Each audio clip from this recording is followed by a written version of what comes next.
కొందరు గుడారాలు అంటండి త్రాగుబోతులతో నిండిన గృహాలు ఉన్నాయంట. ఏ గృహాలంట? ఆ ఇంటి మీద ఏ నెరవేరుతాయి ఆలోచనలు? నెరవేరుతానా ఏమన్నా? అయ్యా, త్రాగుబోతుల గుడారాల ఇంటి మీద ఏమైనా నెరవేరుతాయి ఆలోచనలు? యవనస్తులు చెప్తున్నా, మీ అందరికీ యవనస్తులు అందరూ చెప్తున్నా, మీకు కూడా చెప్తున్నా, పురుషులకు అందరూ చెప్తున్నా, వినండి.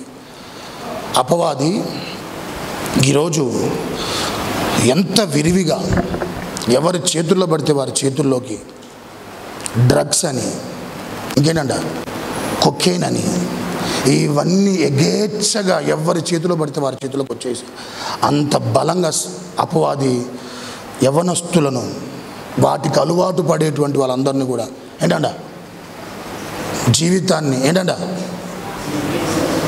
జీవితాన్ని పతనం చేయడానికి ఎగేచ్ఛగా అపవాది ఎవరిని పడితే వాళ్ళు వాడుకుంటుంది.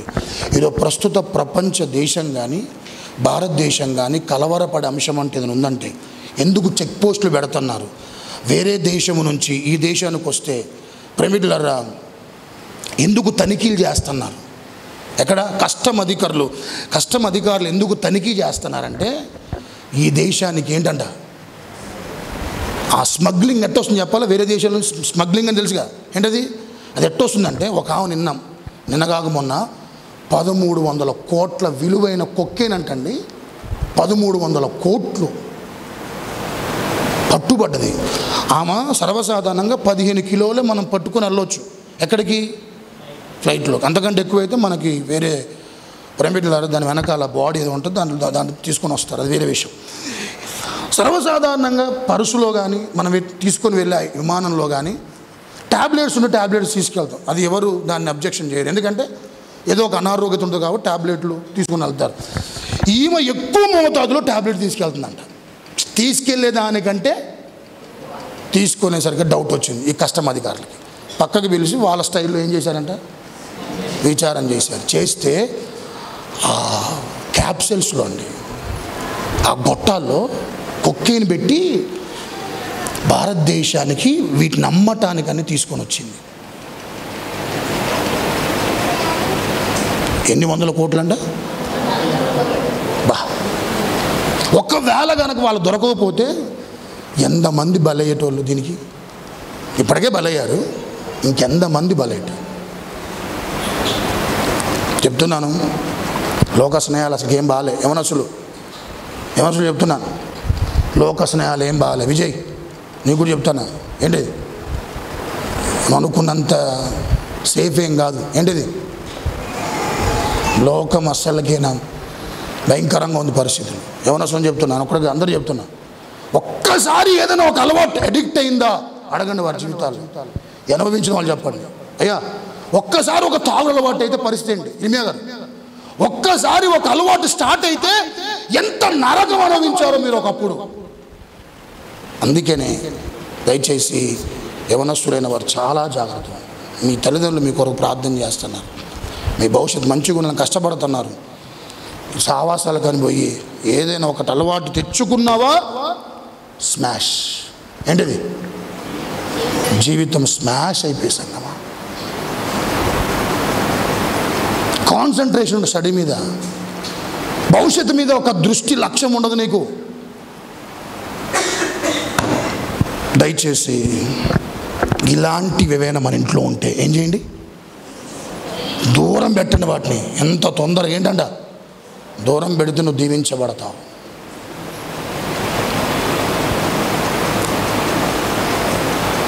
ప్రోర్నోగ్రఫీ తెలుసా మీ అందరికీ? చదువుకున్న వాళ్ళు తెలుసు దాని ఇంగ్లీష్లో ప్రోర్నోగ్రఫీ. ఈ భూతంలో 18 సంవత్సరాలు పైబడిన దాని కింద ఉన్నటువంటి 17, 14, 15 వీళ్ళందరూ కూడా అంటండి, అసలు చిన్న పిల్లల్ని ఈరోజు ఎన్ని రిస్ట్రిక్ట్ చేసినా, ఇలాంటివి ప్రోర్నోగ్రఫీ సంబంధించినటువంటివి ఎన్ని మన బిడ్డలకు చేరొద్దు, అసలు తెలవకూడదు అని ఎంత కట్టు దిట్టం చేసినా ఈరోజు పిల్లలు మీకంటే చాలా తెలివిగలిగిన వారు ఉన్నారు. తొందరగా అనేకమైన విషయాలు ఏంటంట తెలిసిపోతున్నాయి. 20 సంవత్సరాలకే జీవితం ఏం లేదు అని యావగింపు వచ్చేస్తుంది వాళ్ళకి. అసహ్యం వచ్చి ఇంతకంటే ఏం లేదు జీవితం అన్న పరిస్థితుల్లోనికి ఎంతో బంగారు భవిష్యత్తు ఉన్నటువంటి వాళ్ళ జీవితాలు పతనమైపోతున్నాయి. ప్రశ్నార్థకంగా మారిపోయింది. ఇంట్లో ప్రేమికులారా అవిధేయతున్న దుర్మార్గతున్న తొలగించేయండి. అవి కనపడదు ఎవరికి? ఎవరు చూచినప్పుడు దేవుడు ఒకటి నీకు ఇవ్వాలనుకున్నప్పుడు, ఏదైనా ఒక ఉద్దేశం నీ పట్ల నెరవేర్చబడడం, నీ బిడ్డలకు మంచి స్థితిని ఇవ్వాలని దేవుడు కోరుకుంటే, వినండి ప్రేమికులారా, దయచేసి వీటన్నిటి మీకేం కావాలి చెప్పండి అమ్మా.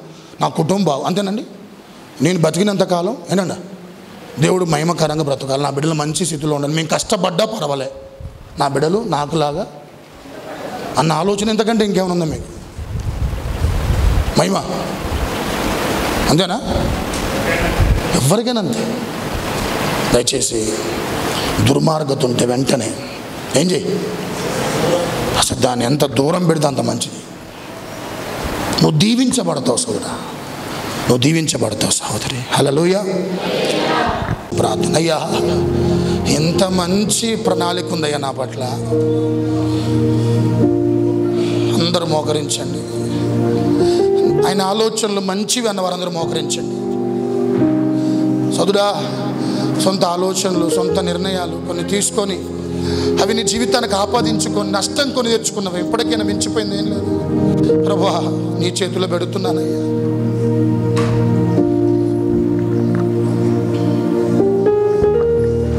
చిన్న అందరూ మోకరించండి. ప్రభువా అయ్యా ఎంత మంచి దేవుడు నాయన, నేను బాగుపడాలని కోరుకునే దేవుడు, నేను దీవించబడాలని కోరుకునే, నా బిడ్డలు మంచి స్థితిలో ఉండాలని కోరుకునే దేవుడు, ఆ యెరూషలేం పట్టణం మీద ఉన్నట్లుగా నిన్ను ఉంచుతానని నీ ఉద్దేశాలు నా పట్ల ప్రభువా ఇవా నాయన.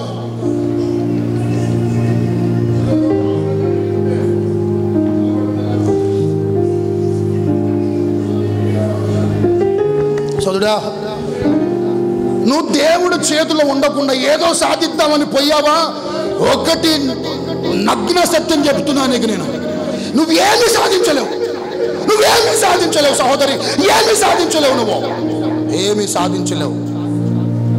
దేవుడు చేతిలో ఉండకుండా మెడవిరుస్తనంతో ఒకవేళ ప్రవర్తిస్తే దయచేసి ప్రభా క్షమించు నాయన, ఏదో సాధిద్దామనుకొని నీ చేతిలో నుంచి బయటకు వచ్చేస్తుంది, ఏదో క్షమించయ్యా. నువ్వేం సాధించలేవు సోదరా.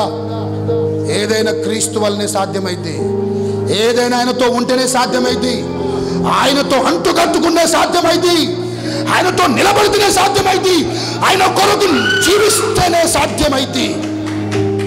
దూరం అయిపోయింది చాలు ఇక ప్రభుకి. ప్రార్థన చేయకుండా ఉన్న అనుభవాలు ఇక చాలు, ఆపై నష్టం జరుగుతుంది. దేవుడికి అయిష్టుడుగా బ్రతికింది చాలు, దేవుడు వ్యతిరేకంగా జీవించింది చాలు, దేవుడికి విరోధమైన కార్యాలు చేస్తుంది చాలు. నీ కుటుంబం మీద దేవుడు గొప్ప ప్రణాళిక ఉంది.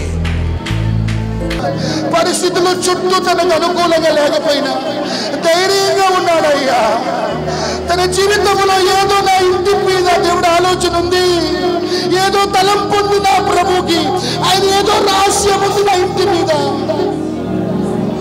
కొంతకాలమే ఈ శ్రమలు, కొంతకాలమే ఇబ్బందులు, కొంతకాలమే ఈ ప్రతిఘటనలు, కొంతకాలమే అవమానాలు. దేవుడు గొప్ప ఆశ కలిగి ఉన్నాడు.